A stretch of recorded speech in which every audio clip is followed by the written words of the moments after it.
From Keene in the Shire, the Liberty Media capital of the world, this is Daryl W. Perry, host of FPP Radio News for Friday, March 6th, 2015. Silver is trading at $16.02 per ounce. Gold is valued at $1,195 per ounce. And according to BitcoinAverage.com, the average price of Bitcoin is $272.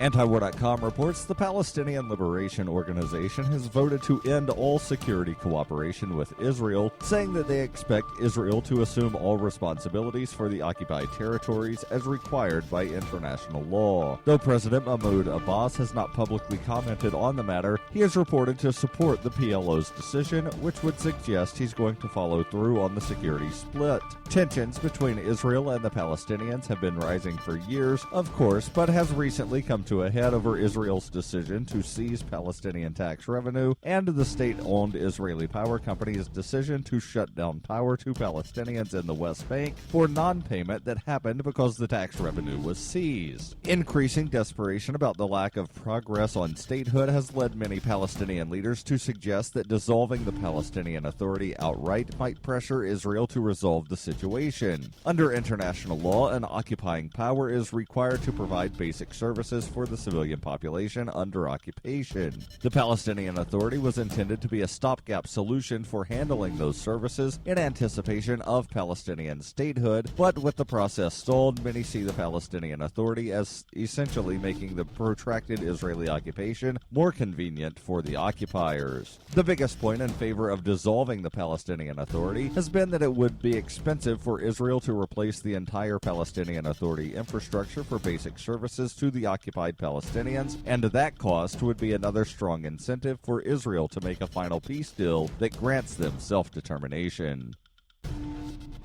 For over 35 years, Roberts & Roberts has been a trusted source for buying and selling your investment-grade precious metals. They also take Bitcoin for precious metal purchases and permanently removed the minimum purchase order for all orders paid in the digital currency. Call Roberts & Roberts today for knowledgeable advice on investing and a forward-thinking approach to new technologies. 850-478-5270 or online at rrbi.co.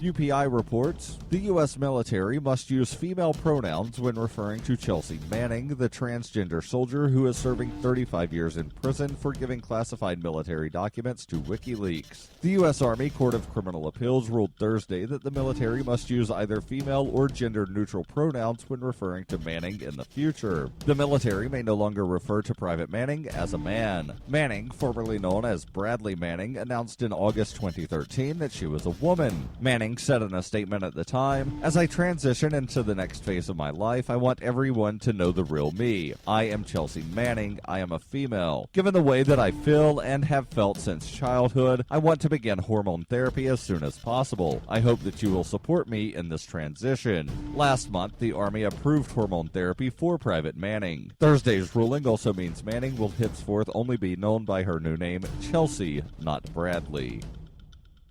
When her plush and comfy life suddenly and unexpectedly fell apart, Brooke and her dog Cloud set out to defy the odds. If this is a man's world, as they say, living on the streets is no place for a young woman. One day she awoke in the redwood forest and realized she had become a hobo, and would ultimately come to know exactly what it means to survive. How to Be a Hobo by Brooke Willett is available from Amazon.com and all major bookstores.